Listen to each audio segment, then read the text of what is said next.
بسم اللہ الرحمن الرحیم۔ حضرت سہل بن سعد ساعدی رضی اللہ عنہ سے روایت ہے کہ رسول اللہ صلی اللہ علیہ وسلم نے فرمایا کہ جنت کے دروازوں میں سے ایک خاص دروازہ ہے جس کو باب الریان کہا جاتا ہے۔ اس دروازے سے قیامت کے دن صرف روزہ داروں کا داخلہ ہوگا، ان کے سوا کوئی اس دروازے سے داخل نہیں ہو سکے گا۔ اس دن پکارا جائے گا کہ کدھر ہیں وہ بندے جو اللہ کے لیے روزہ رکھا کرتے تھے، بھوک اور پیاس کی تکلیف اٹھایا کرتے تھے، اور اس پکار پر وہ چل پڑیں گے، اس کے سوا کسی اور کا اس دروازے سے داخلہ نہیں ہو سکے گا۔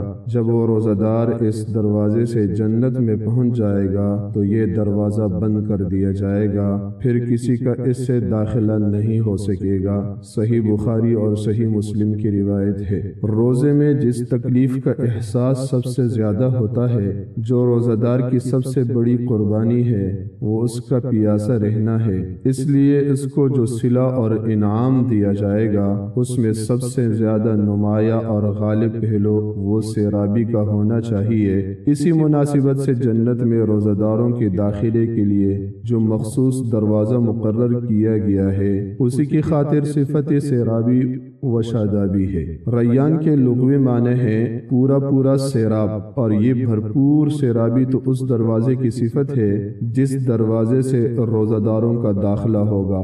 آگے جنت میں پہنچ کر جو کچھ اللہ تعالیٰ کے انعامات ان پر ہوں گے، ان کا علم تو بس اس اللہ تعالیٰ ہی کو ہے، جس کا ارشاد ہے کہ الصوم لی وانا اجزی بہ، کہ روزہ میرے لیے ہے اور میں ہی خود اس کا صلہ دوں گا۔